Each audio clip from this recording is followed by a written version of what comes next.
Hello everyone, welcome back to new video. तो दोस्तों, IBPS EFO के टॉपर टॉक्स के सीरीज में एक नया एपिसोड लेकर आ चुका है। हमारे साथ हैं आज शिव प्रसाद सर, जो कि MP के वी राहुरी के एलुमनाई हैं।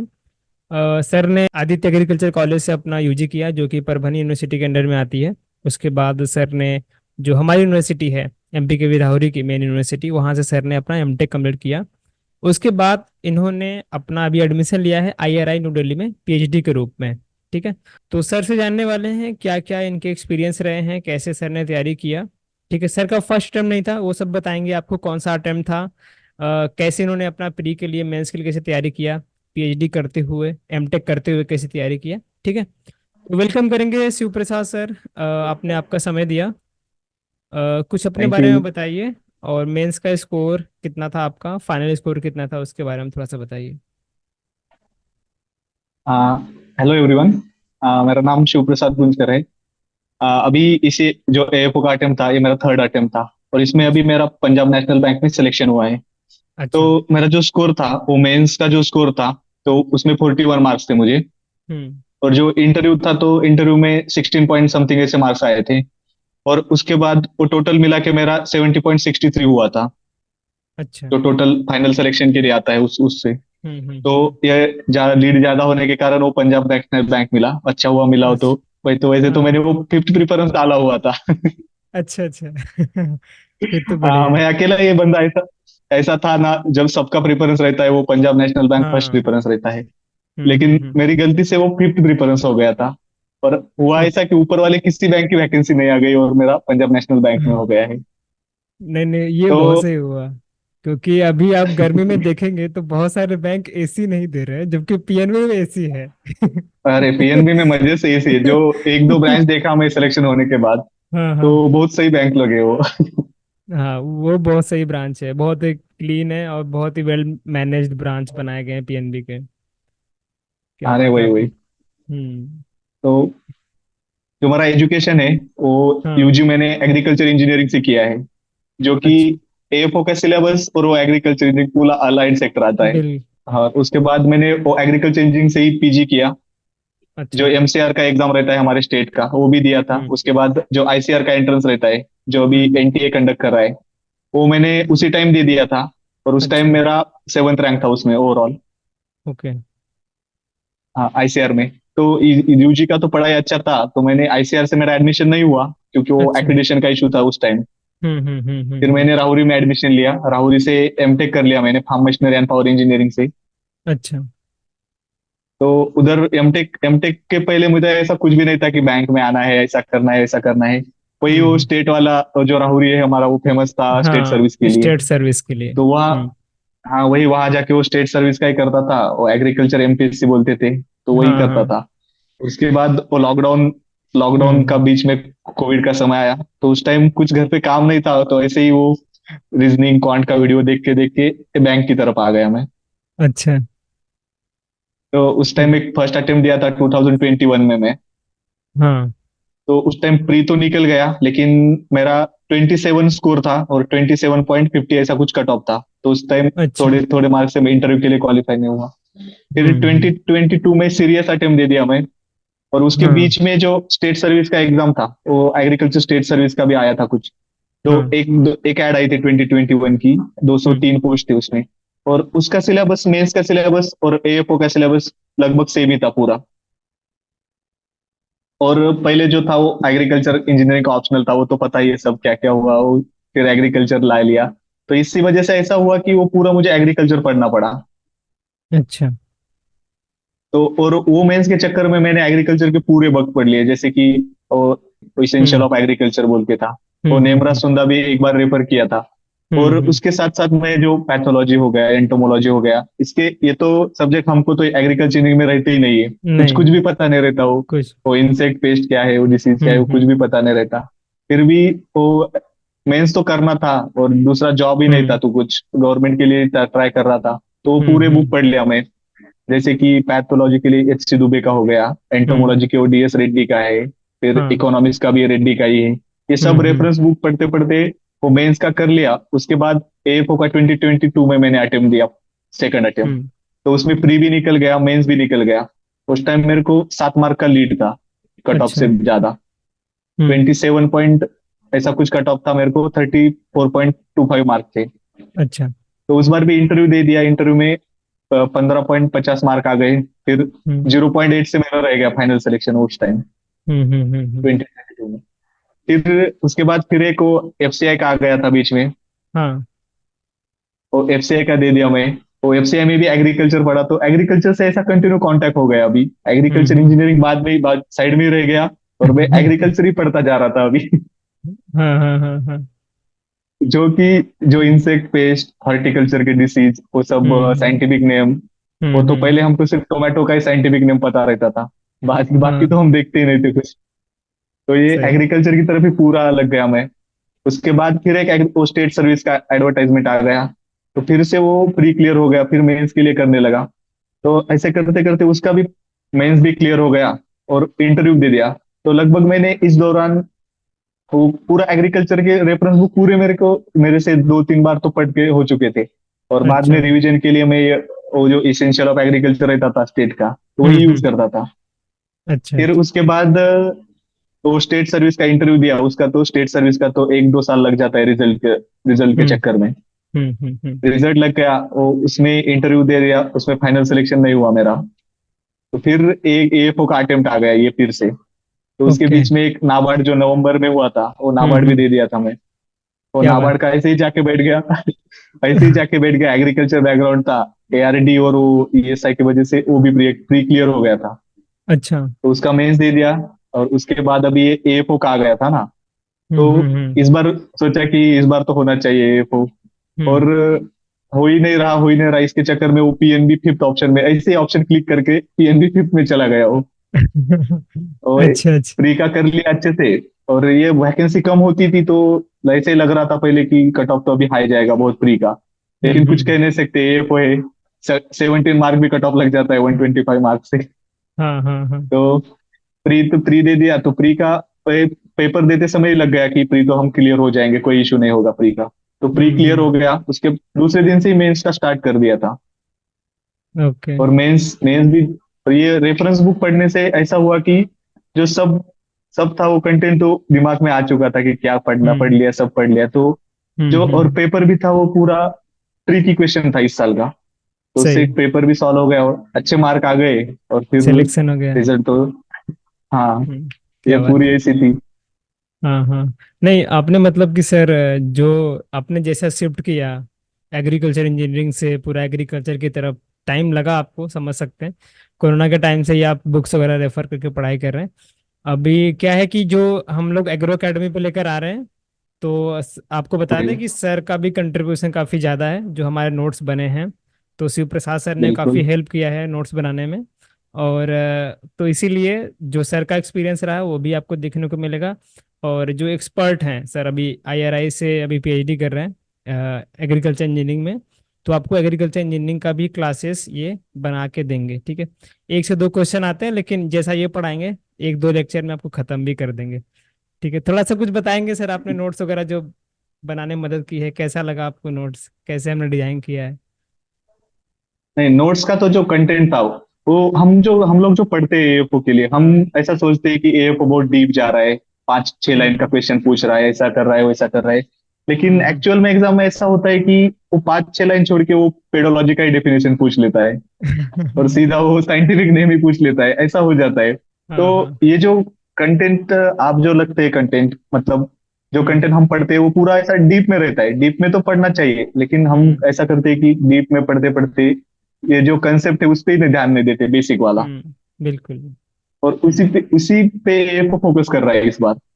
सही।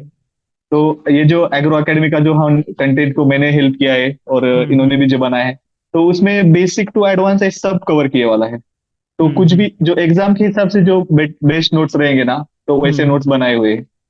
बिल्कुल बिल्कुल। हाँ, मैंने कुछ सैंपल भी डाले हुए हैं सर टेलीग्राम पे, जिनको भी देखना है जाके देखिए उस पे। ब्रीडिंग वाला ब्रीडिंग सिस्टम का और स्वाइन हस्बेंड्री के नोट्स और बफेलो के नोट्स पड़े हुए हैं, जाके आप रेफर कर सकते हैं। और अवेलेबल करा भी दिया है हमने बहुत सस्ते में, आप जाके उसको चेकआउट कर सकते हैं, डिस्क्रिप्शन में लिंक मिल जाएगा।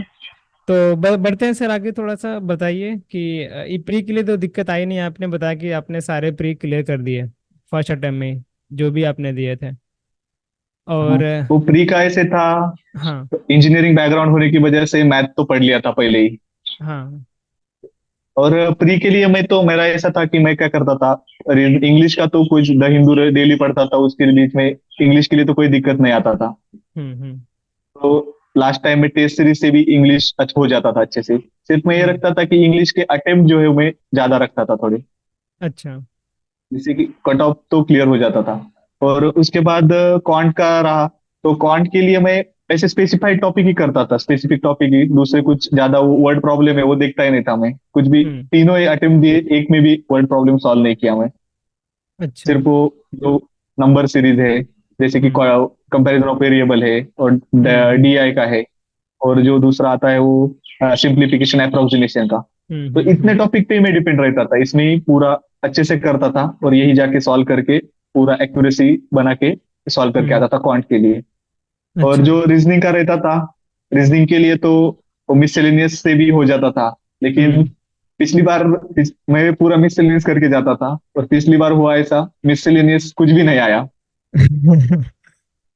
पजल्स ज्यादा बने 2022 होंगे। वाले हाँ। पजल्स पूरे आए थे, मिससेलेनियस दो तीन सिलॉगे मिले मुझे वो पूरे पेपर में। अच्छा। तो वहां में फंस गया था। और अच्छा हुआ हम्म। कि एक पजल पजल बना के आया, तो उससे कट ऑफ क्लियर हो गया। और कट ऑफ भी अच्छा। लगा था 17 मार्क्स कुछ भी ऐसा। हाँ हाँ हाँ हाँ। तो उससे पिछली बार वाला कवर हुआ था। लेकिन इस बार ऐसा सोचा कि अभी हाथ में तो कुछ भी नहीं है, स्टेट सर्विस के दो इंटरव्यू देके ना, तो एफसीआई भी चला गया, स्टेट सर्विस के दो इंटरव्यू देके उसके भी सिलेक्शन नहीं हुआ। अभी हम्म। एएफओ ही करना पड़ेगा अच्छे से। तो पीएचडी हम्म। तो साइड बाय साइड शुरू था, तो थोड़ा टेंशन तो गया, हो गया था रिलैक्स की पीएचडी तो है, हम्म। कुछ नहीं होगा तो। सही। तो उसके बाद इस बार मैं पूरा जो प्री का था वो प्री का पूरा पढ़ लिया था, मतलब हम्म। प्रैक्टिस अच्छे से कर रहा था प्री का। तो इस बार अच्छे मार्क आए थे प्री में भी, और प्री भी क्लियर हो गया था। नहीं, सही है। अब थोड़ा सा मेंस के बारे में बताइए, नोट्स वगैरह आपने कैसे बनाया, क्योंकि बुक से नोट्स बनाना, जो मेन मेन कंटेंट है उसको निकालना काफी ज्यादा मुश्किल है। और कैसे आपने नोट्स बनाते थे, कैसे उसको रिवाइज करते थे? ओके। अभी ऐसा था ना, मेरा जो डिग्री है वो एग्रीकल्चर इंजीनियरिंग से आता था। तो मैंने जब फर्स्ट अटेम्प्ट दिया था 2021 का, तो उस टाइम जो हुआ था, तो मुझे जो ब्रीडिंग का क्वेश्चन है, प्लांट पैथोलॉजी का, एंटोमोलॉजी का, तो ये क्वेश्चन कुछ भी नहीं आता था, वो पूरे में गलत करके आ गया था 2021 वाले अटेम्प्ट में। और सिर्फ इंजीनियरिंग, हमारी इंजीनियरिंग के बेसिस पे अभी जो सॉइल साइंस है, एग्रोनॉमी है, उसमें भी इंजीनियरिंग का पार्ट थोड़ा आता है, टिलेज है, वैसे वो तो समझ में आता था। सही। लेकिन जो क्रॉप का है, क्रॉप के जो डिसीजेस रहते हैं, हाँ फिर हाँ हाँ। उसका कल्टीवेशन मेथड है, और जो फर्टिलाइजर क्या क्या देते हैं उसको, वो सब हम्म। सब कुछ समझ में पहले अटेम्प्ट में तो कुछ नहीं आया। फिर बाद में जैसे जैसे वो आगे बढ़ता गया, तो अच्छे से वो समझ में आने लगा। तो हम्म। फर्स्ट टाइम तो नोट्स तो कुछ बना ही नहीं सकते फर्स्ट टाइम, तो सिर्फ उसको रीडिंग ही करना पड़ता है। जो बुक आप ले ले, रेफरेंस बुक हम्म। हो या वो किसी एग्रो हम्म। एकेडमी का हो, किसी किसी का भी हो, हम्म। वो तो पढ़ना ही होगा ना पहले। सही। उसके बाद सेकंड अटेम्प्ट होगा, वो जो बुक हम सेकंड टाइम रीड करते होंगे, तो सेकंड टाइम में हमको समझ में आता है कि हाँ ये पढ़ना है, ये करना है, ये कंटेंट अच्छा है, मतलब हम्म। इससे आगे जुड़ा हुआ है कुछ बहुत है, ये समझ में आ गया तो ये आगे का समझ में आ गया, ये समझ में आ गया हम्म। तो हम हाईलाइट करते थे उसको या अंडरलाइन करके रख देते हैं। हम्म। और जब ये सब करते समय जो प्रीवियस ईयर क्वेश्चन रहते हैं आईबीपीएस के, हम्म।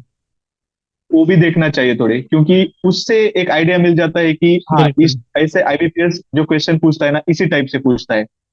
नहीं तो हम ऐसा करते हैं कि हम पूरा पढ़ लेते हैं, पूरे क्रॉप्स कर लेते हैं। अभी आईबीपीएस का ऐसा पैटर्न है ना, कि जो हॉर्टिकल्चर के क्रॉप है, वो स्पेसिफिक क्रॉप पूछता है जो कि अच्छा। ट्रेंडिंग में है, हम्म। जो ट्रेंडिंग में क्रॉप है उसी का पूछता है।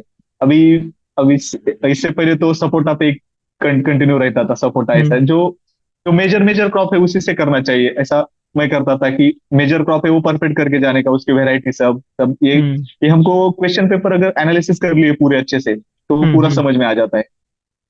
और अभी ऐसा हुआ था, मैं जब फर्स्ट टाइम वो जेनेटिक्स एंड प्लांट ब्रीडिंग पढ़ रहा था, हम्म। तो हम तो अलाइड डिग्री से आते हैं ना, तो हमको ये कुछ हम्म। भी नहीं हुआ आता है, जेनेटिक्स क्या है, जीन क्या है, ये कुछ भी नहीं पता रहता ना हमको। हम तो हाँ हाँ। सिर्फ वो MB plough, disc plough, soil and water conservation, processing, इसी में चले रहते हैं हम। हाँ तो हाँ मैं हाँ। जब पहली बार वो ब्रीडिंग का पढ़ने लगा था, और मेरा 12th में बायो भी नहीं था, तो मुझे वो अच्छा। कुछ भी समझ में नहीं आ रहा था।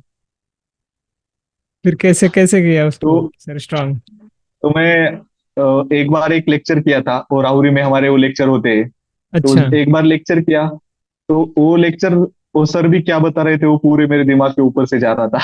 मतलब आप इतना एमएससी में, इतना बुरा हाल। एमएससी में चले गए लेक्चर एमएससी, करने? हाँ एमएससी में मैं लेक्चर करने चला गया था, वो पैथोलॉजी का, ओके ओके। इसका ब्रीडिंग का। हाँ हाँ हाँ। तो वो पूरे दिमाग के ऊपर से जा रहा था। फिर उसको ऐसा रट्टा मार दिया मैं कि पूरा ये रट्टा कर दिया उसका। तो अलाइड सही वालों से। को थोड़ी दिक्कत आती है, क्योंकि हाँ। हमने जो डिग्री में पढ़ा रहता है वो 4 साल पूरे अलग, मतलब अलग सब्जेक्ट पढ़े रहते हैं। और फिर हम्म। एएफओ के लिए हम तो कुछ अलग ही पढ़ते हैं, मतलब पढ़ना ही होता है, क्योंकि एक हम्म। क्वेश्चन भी गलत हो गया तो भी तुम कट ऑफ से एक साल बाहर। पूरा चला हम्म जाता है। कट ऑफ से हम्म बाहर पूरा एक साल चला जाता है। हम्म। अभी मेरा हुआ ऐसा था, मेरा एग्रीकल्चर इंजीनियरिंग डिग्री होके भी 2022 में मैंने क्या किया था, जो एक इस पे थ्रेशर पे क्वेश्चन आया था। उस हाँ टाइम हाँ। एग्रीकल्चर इंजीनियरिंग के 6-7 क्वेश्चन आए थे। तो एक अच्छा। थ्रेशर वाला क्वेश्चन था, मैं ऐसे ओवर कॉन्फिडेंस में उसका अलग से आंसर करके आ गया। ओके। और वो मेरे को बाहर आके ही पता चला कि ये मैंने गलत करके आया है, वो मेरे रिग्रेट रह गया था। और हाँ। फाइनल में भी वही रिग्रेट रह गया, मेरा जो पोस्ट था वो 0.8 से रह गया था। ओ माय गॉड, मतलब डिग्री ने भी साथ नहीं तो दिया उस समय। डिग्री ने भी साथ नहीं दिया था उस टाइम। ओ माय गॉड, समझ सकते हैं, दुख तो हुआ होगा थोड़ा सा। हाँ, तो ऐसा रहता है कि हर एक क्वेश्चन इंपॉर्टेंट रहता है। तो ये तो होता ही है, जो हम पैथ है, एंटोमोलॉजी है, इकोनॉमिक्स है, एक्सटेंशन हम्म है। एक्सटेंशन पे जो ज्यादा नहीं रहते वो मार्केट, और दूसरा वो कुछ पूछते हैं। इकोनॉमिक्स वाला हम्म भी वो मार्केट पे क्वेश्चन रहता है। और हम्म। जो दूसरा है एग्रोनॉमी है, सॉइल साइंस है, हॉर्टिकल्चर हम्म। में ज्यादा पूछते हैं थोड़ा। और यस। वो में जो ए सब्जेक्ट थे, फिशरी था, हम्म। फिर एपिकल्चर था, सेरिकल्चर था। और सेरिकल्चर। उसके बाद हाँ, ये लाइव जो स्टॉक। सब्जेक्ट थे, हाँ हाँ लाइफ स्टॉक भी था, एएसडीएस भी था। वो तो सबसे अच्छा। हार्ड जाता था मुझे, क्योंकि उसका कुछ भी नहीं आता था ना, वो पहले हाँ कुछ हाँ पढ़ा ही नहीं सही था पहले। सही तो सही। फिर ऐसा नहीं कि हो नहीं जाता है, अगर ट्राई करोगे तो पूरा हो जाता है। हम्म। सही। नहीं, क्योंकि आपने बहुत हर कोई टाइम तो दिया, ऐसे, आपने हाँ टाइम टाइम दिया तो सर। देना होगा, हम्म। बस पेशेंस रखना है और करना है। एक दिन तो बिल्कुल रिजल्ट पक्का आता है। बिल्कुल, ग्रेट सर। तो आपने बताया था सर आपके 41 मार्क्स थे मेंस में, तो अटेम्प्ट यस कितने यस, किए थे आपने? मैंने 54 अटेम्प्ट किए थे। ओके, इतना कॉन्फिडेंस था कि 54 कर दिए भाई? मतलब 6 मैंने क्वेश्चन 54 छोड़े हैं? अटेम्प्ट, हाँ मैं 6 क्वेश्चन छोड़ा हूँ। और उसमें भी 54 में ऐसा हुआ था कि वो जो पीएफ वैल्यू का क्वेश्चन आया था एक, हाँ। पीएफ वैल्यू, अरे एग्जाम में ऐसा होता है कि हम ऐसा सोच नहीं सकते कि मतलब एग्जाम में इतना टेंशन रहता है ना कि कुछ समझ नहीं हम्म। सकते कि हमारे दिमाग में क्या आ रहा है। वो पीएफ वैल्यू का इतना इजी क्वेश्चन था, और मैं वो गलत करके आ गया था। ओके। तो ऐसे मेरे सिली मिस्टेक 3-4 हो गए थे, तो बाकी हम्म। 5-6 गलत हो गए होंगे। सही सही सही। अटेम्प्ट तो अच्छा हुआ कि अटेम्प्ट ज्यादा, अटेम्प्ट तो मेरे ख्याल से ज्यादा ही रखना चाहिए, क्योंकि हम्म अटेम्प्ट अगर ज्यादा होगा तभी बन पाएगा, क्योंकि अटेम्प्ट कम होगा तो एक्यूरेसी बहुत ज्यादा होना चाहिए उसके लिए। और एएफओ में ऐसा रहता है ना कि किसी एक सब्जेक्ट पे स्पेसिफिक क्वेश्चन नहीं आते हैं, हम्म तो पूरे सब्जेक्ट का कॉम्बिनेशन रहता है ना, तो ऐसा नहीं हम्म सोच सकते कि हमारा एक्यूरेसी होगा ही उतना, तो अटेम्प्ट तो ज्यादा रखना ही होगा। अभी अभी देखो कैसा होता है, अगर हाँ हमारे पास एलिमिनेशन टेक्निक हो और पढ़ाई हो ना, तो हाँ। क्वेश्चन पेपर हमको इजी लगता है। तो हम्म। जब मैं पहला अटेम्प्ट दिया था, तो मुझे कुछ 10-20 क्वेश्चन ऐसे होंगे ना कि जो मेरी हम्म। पहचान के थे। अगर अच्छा। हमारा पढ़ाई इतना अच्छा हुआ होगा ना, और हमने वो क्वेश्चन पढ़ते ही ऑप्शन भी देखने की जरूरत नहीं होती, हमारे जो आंसर है वो दिमाग में आ जाता है, तो हम हम्म सीधा ऑप्शन में आंसर ढूंढने लगते हैं। ये होता है किसको, जो हमने क्वेश्चन पढ़ा है उसके लिए होता है। हम्म। अगर समझ लो कुछ ऐसे क्वेश्चन आते हैं ना कि जो आउट ऑफ सिलेबस होते हैं, अच्छा। तो अगर एक आउट ऑफ सिलेबस का क्वेश्चन आ गया और हमको ये तो करना है, तो हम उसके लिए ऑप्शन एलिमिनेशन मेथड अच्छे से बना सकते हैं, अगर अच्छे से पढ़ाई किया होगा ना। तो सही। बीच एक आधा डेफिनेशन आ गया, समझ लो एक कुछ डेफिनेशन आ गया, और हाँ। 5 ऑप्शन दिए उसमें, तो हम उसमें से, हमको अगर डेफिनेशन पढ़ा होगा अच्छे से हमने बाकी, तो उसमें से इलिमिनेट करके अब हम, अगर 3 भी ऑप्शन इलिमिनेट हो गए तो 50-50 में हम मार सकते हम्म। हैं। बिल्कुल तो बिल्कुल। ये आपका अगर पढ़ाई अच्छे से हो गया ना, तो तीन हम्म ऑप्शन इजीली इलिमिनेट हो जाते हैं। हम्म। कभी सही कभी सही। दो हो जाएंगे, 2 में 3 में भी अगर कुछ 50% चांस, 50-60% चांस लेके किसी को क्लिक कर दिया तो भी वो चांसेस बन सकते हैं। लेकिन हम्म। दो तीन ऑप्शन अगर एलिमिनेट हो गए तो दो में पक्का चांसेस बहुत ज्यादा चल, बनता है। सही सही। इसमें से एक और चीज जानना चाहेंगे, आपने थर्ड अटेम्प्ट दिया सर, और आपने काफी दिनों से तैयारी भी की, सारे सब सिलेबस कंप्लीट किए, तो रिवीजन कितना इम्पोर्टेंट है इस एग्जाम के लिए, और आपने जो कितने कितनी रिवीजन आपने ओवरऑल कर ली इस अटेम्प्ट तक? अभी मैंने तो स्टेट सर्विस का करते समय पूरे रेफरेंस बुक पढ़ लिया था। हाँ हाँ। और जो कुछ शॉर्ट नोट्स है वो तो मैंने ऐसे ही में राइट कर रखा था और वही पढ़ता था। ऊपर जो मटेरियल था तो उसमें मैंने ऊपर लिख के रखा था कि हाँ ये करना है, हम्म वो हाईलाइट करके रखा था। तो बुक हम्म। के लिए वो 1 मंथ, अभी जब हम प्री का स्टार्ट करते हैं तो प्री के सही। साथ साथ ही मेंस का तो थोड़ा पढ़ना ही चाहिए, क्योंकि एग्रीकल्चर हम्म। ऐसा चीज है ना कि ये अगर हमने छोड़ दिया कुछ दिन तो वो पूरे कंसेप्ट जो है लैप्स हो जाता है वो। बिल्कुल। जी सर। और जो का नेम है, डिसीज का हम्म नेम है, पेस्ट का नेम है, उसके हम्म सिम्टम्स है, उसके रेमेडीज है, फिर उसको कंट्रोल कैसे करना है, ये सब तो हम्म। कंटिन्यू पढ़ना ही रहता है। अभी कैसा होता है कि कुछ नया कंटेंट आ गया तो हम उसके पीछे भाग जाते हैं। हम्म। और वो नया कंटेंट पढ़ने के लिए हमको 2-3 दिन तो ऐसे ही चला जाता है। तो मेरे ख्याल से कि जो तुमको पढ़ना है वो पहले ही फिक्स करके रखो कि हाँ ये मुझे पढ़ना है, इतना पढ़ना है, ये पूरा हम्म कंटेंट लेके जाना है। तो ऐसा है कि पहले पढ़ लो, उसके बाद मेंस के टाइम में अच्छे से 2 या 3 रिवीजन तो हो जाएंगे 1 मंथ में। नहीं, ग्रेट। रिवीजन को ही ध्यान में रख के सर हमने भी जो अपना पैडॉन का मास्टर नोट्स बनाया है, कि आपका रिवीजन भी जल्दी हो जाए और कॉन्सेप्ट भी क्लियर हो जाए, इसी को ध्यान में रख के हमने बनाया है। तो आई थिंक हमने बहुत सारे क्वेश्चंस एक कवर कर दिए। कुछ अगर आप उसके अलावा कुछ बताना चाहें तो आप बता सकते हैं टिप्स के रूप में। अभी अभी जो मैंने वो आपको हेल्प भी कर रहा था और हम नोट्स बना जी। रहे थे, उसमें मुझे एक चीज अच्छा लगा कि जो फोटोज है ना, हाँ हाँ। इमेजेस हमने जो फोटो डाले जो हैं। डाले वाले हैं, हाँ। इमेजेस डाले वाले हैं, उससे बहुत ज्यादा हेल्प हो जाएगा। क्योंकि बिल्कुल। ऐसा रहता है ना कि अभी अभी हम लोग जैसे कि एग्रीकल्चर अगर हमने 4 साल पढ़ा होगा तो हमको हम्म। पूरा पता रहता है कि हाँ ये चीज है, ये हमने कभी तो देखी रहती है। देखिए। हाँ कभी तो देखी रहती है। लेकिन जो अदर डिग्री के लोड के रहते हैं, जैसे कि एग्रीकल्चर इंजीनियरिंग हो गया, हाँ। बायोटेक्नोलॉजी हो गया, दूसरा भी जो है सब डिग्री फिशरी है, हम्म उन्होंने अगर समझ लो उनको ट्रैक्टर ट्रैक्टर का जो, जैसे कि एग्रीकल्चर वालों को अगर ट्रैक्टर का, फार्म मशीनरी का, सॉइल वाटर का, इस प्रोसेसिंग का हम्म कुछ बोलो तो वो समझ में नहीं आ जाएगा। हम्म। लेकिन अगर हम वो इमेज देख के उसको पढ़ लेना तो बहुत अच्छे हम्म। से हो जाता है।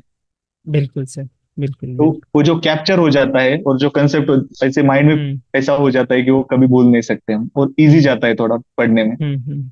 हाँ, इसीलिए हमने कोशिश किया है कि ज़्यादा इमेजेस डालें, और रोड मैप हमने जो बनाया है, माइंड मैप जो बनाया है, बॉक्सेस हाईलाइट किए हैं जो पॉइंट्स हमने, कि जो पॉइंट्स होते हैं कि एक बार वो पॉइंट आपने देख लिए तो भैया पूरा कॉन्सेप्ट क्लियर।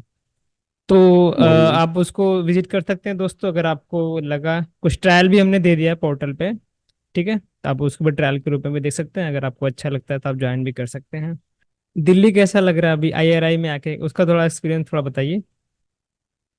अभी सोचो हमारा जो एग्रीकल्चर को आते हैं तो अभी मैं महाराष्ट्र से हूँ, तो हमारा पहले तो ड्रीम ये रहता है कि राहुरी में जाना है। हाँ ये तो होता है हाँ क्योंकि जो ऑफिसर्स फैक्ट्री बोलते हैं ना राहुरी को हाँ, हमारे। राहुरी को, हाँ। तो पहला तो ड्रीम ये होता था कि राहुरी में जाना है। मैंने भी जब पूरा डिग्री कर लिया हाँ और हाँ। थर्ड ईयर को था, तब तब एग्रीकल्चर एमपीएससी का एक रिजल्ट लगा था, और उसमें मेरे अच्छा। 2-4 सीनियर जो थे वो क्लास 1 ऑफिसर बन गए थे। तो अच्छा यार मुझे लगा कि ये राहुरी में जाके ही बने हैं सब, राहुरी में भी कुछ तो भी है। तो हमको भी राहुरी जाना चाहिए। तो मैं थर्ड ईयर को इसका पीजी का जो एंट्रेंस रहता है स्टेट का, उसके लिए स्टार्ट स्टार्ट किया था मैं। Okay okay. स्टार्ट तो कर दिया, 2 दिन पढ़ा था, फिर उसके बाद भूल गया पूरा। अरे सर, मैं अपना बताता हूँ, मैं भी सब फर्स्ट ईयर में आया था एग्री इंजीनियर के लिए, तो मैं तो मतलब चौंक गया, लोगों को देखा, हर एक पेड़ के नीचे लोग बैठे हुए हैं पढ़ाई कर रहे हैं, हमके ये क्या, ये तो पूरा जो गुरुकुल का सिस्टम होता है वैसा चल रहा था वहां पे। और एकदम एकदम पूरा माइंड सेट बिल्कुल चेंज। मैंने सेकेंड सेमेस्टर का एग्जाम एंड हुआ था तो मैं भी यूपीएससी की सारी किताबें इलाहाबाद से लेके गया था कि अब यूपीएससी क्लियर करेंगे सारी वही वही, वो एनसीईआरटी। राहुरी का हाँ, एटमॉस्फेयर भी एटमॉस्फेयर। ऐसा था ना, वो पूरा बहुत। पूरा करना है। मतलब हाँ जो एमपीएससी के पूरा अगेंस्ट हो जाता था वो भी स्टेट सर्विस हाँ। का करता था। करता था करता था। और तो 6 सेमेस्टर जाते जाते तो मैंने सारे किताबें बेच दी दूसरों को। तुम अभी दूसरी लाइन में गए ना वो। अब लगा कि यार इसमें मजा आ रहा है, इसी को करते हैं। अभी क्या है, सब लोग हम्म। कर ही रहे हैं, करने दीजिए, अच्छा है, मजा कर रहे हैं सब लोग। वही वही। चलिए। लेकिन मैं तो बोलूंगा, अगर कुछ कॉम्पिटेटिव भी करना हो तो ये हाँ ऑप्शन अच्छा रहता है। पीजी के साथ साथ पीजी रखो, उसके साथ सही। साथ साइड बाय साइड पढ़ाई करो। रिसर्च में थोड़ा दिक्कत हो जाता है, लेकिन अगर अच्छे हम्म। से मैनेज किया तो सब हो हाँ जाता है, हाँ कॉम्पिटिटिव भी और साथ साथ पीजी भी। कैसे सही कुछ सही। टाइम होने के बाद घर वाले नहीं मानते, अगर एक दो हम्म फेलियर आ गए ना, तो हम्म उससे बहुत हमको जॉब ज्वाइन करना होता है। तो हम्म। वैसे तो एग्रीकल्चर में इतना अच्छा जॉब नहीं है मेरे ख्याल से, तो अभी तक डिग्री पे के बिल्कुल ऊपर ज्यादा नहीं है, ज्यादा फ्रेशर के पेमेंट लिए भी तो नहीं मिलता बिल्कुल। कुछ ना। हाँ, फ्रेशर के लिए तो बिल्कुल बिल्कुल है नहीं ही है। नहीं कुछ। हम्म। तो अगर कॉम्पिटिटिव करना है थोड़ा, तो ये पीजी करके साइड बाय साइड में अच्छे से कर सकते हैं। और हम्म बाकी तो गवर्नमेंट फेलोशिप देता ही है, उसका सही। भी यूज कर लो, अच्छे रैंक ला लो, उसका यूज करके पढ़ाई हम्म भी कर लो, पीजी भी कर लो, सभी हो जाता है। हम्म। हाँ, ये मैं भी रिकमेंड करूंगा, जो लोग बिल्कुल मतलब फाइनेंशियल जिनकी बहुत खराब है कि भैया कोचिंग नहीं कर सकते, तो अच्छी कॉलेज क्रैक कर लो आप आईसीआर-पीजी के थ्रू या फिर एमसीआर अपने स्टेट के एग्जाम के थ्रू, और वहां पे रह के पढ़ाई कर लो, अच्छा इन्वायरमेंट मिल जाता है। अगर जिनको पता है कि हाँ टाइम पास नहीं करना है, क्योंकि कॉलेजेस में बहुत सारे इवेंट्स होते हैं, बहुत सारे दोस्त मिलते हैं, जो टाइम पास होता ही होता है। लेकिन अगर आप कंट्रोल कर पाए अपने माइंड को और लाइब्रेरी में 2-4 घंटे बिता पाए, तो भैया आपका सिलेक्शन पक्का है। बस बस वही। ठीक है Shiv Prasad sir, thank you so much, इसको यहीं पे एंड करते हैं। Thank you. Thank you. Thank. Okay sir, bye. Okay thank you.